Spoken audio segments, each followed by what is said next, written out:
Assalamualaikum warahmatullahi wabarakatuh. Salam sejahtera buat kita semua.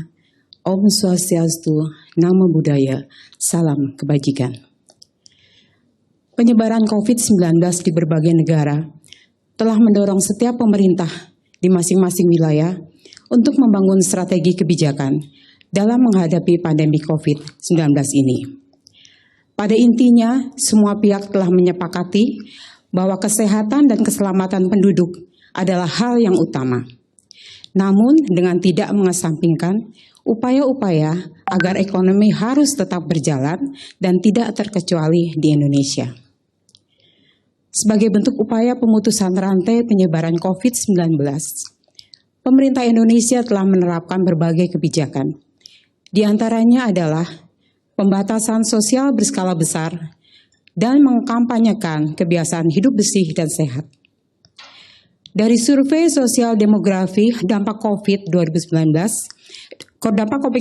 yang dilakukan oleh Badan Pusat Statistik, diketahui bahwa 87% responden mengaku mengetahui bahwa kebijakan physical distancing dan 72% dari responden telah menjalankan himbauan untuk tetap berada di rumah. Hal ini penting karena salah satu kegiatan yang dapat memutus penyebaran COVID-19 adalah dengan tetap di rumah, bekerja dari rumah, sekolah dari rumah, dan beribadah dari rumah. Selain itu, dari survei sosial demografi dampak COVID-19 tersebut, diketahui juga bahwa sebagian besar responden telah menerapkan pola hidup yang bersih dan sehat. Kita dapat lihat pada bahan tayang bahwa 83% responden mengaku selalu menggunakan masker pada saat harus keluar rumah. 80% responden mengaku sering mencuci tangan selama 20 detik dengan sabun. Dan 63% responden selalu menjaga jarak minimal dengan orang terdekat. Hal ini baik dan positif, namun tetap harus dipertahankan dan ditingkatkan karena pemutusan penyebaran COVID-19 butuh kedisiplinan yang tinggi dan kesadaran masing-masing. Pada situasi seperti ini, setiap negara dituntut harus dapat membuat kebijakan yang tepat sasaran. Untuk dapat menghasilkan kebijakan yang tepat, dibutuhkan data yang akurat. Tanpa data, tidak akan ada informasi. Tanpa informasi, tidak akan dapat dibuat kebijakan yang tepat. Dan untuk menghasilkan data yang akurat, dibutuhkan partisipasi yang sangat baik dari masyarakat. Oleh karena itu, kegiatan pengumpulan data sangatlah penting. Selain survei sosial demografi dampak COVID-19 yang saya jelaskan sebelumnya, BPS saat ini juga sedang melaksanakan sensus penduduk 2020. Pelaksanaan sensus penduduk 2020 dirancang dalam 2 tahap, yaitu tahap sensus penduduk online dan tahap sensus penduduk wawancara.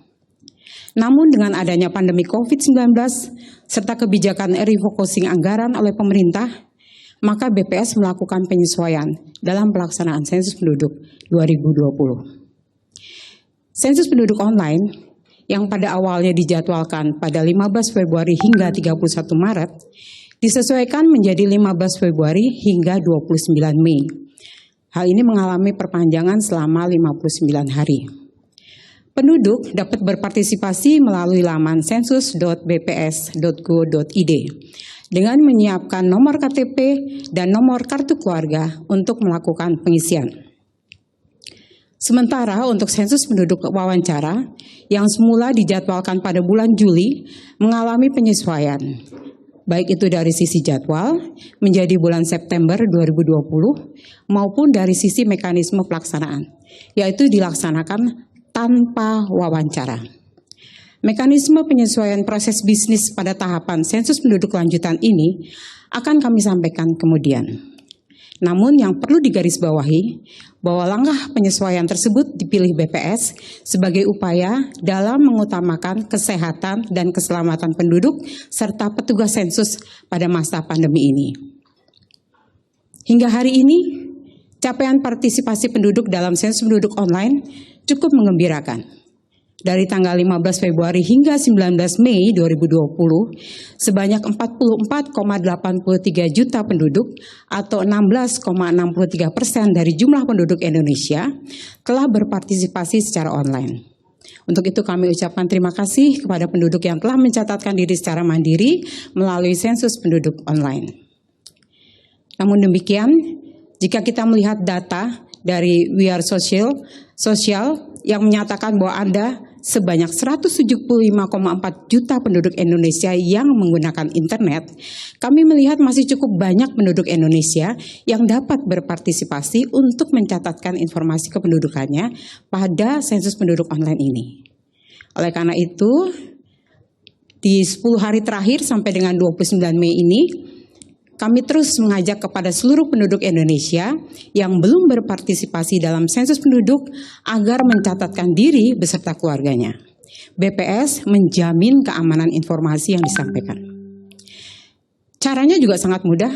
Silakan mengakses laman sensusbps.go.id, siapkan nomor KTP dan nomor kartu keluarga untuk melakukan pengisian. Lalu jawablah pertanyaan dengan benar dan jujur. Sekali lagi, saya mengajak seluruh penduduk yang belum berpartisipasi dalam sensus penduduk 2020 secara online. Inilah kesempatan bagi setiap penduduk untuk turut serta menentukan masa depan Indonesia.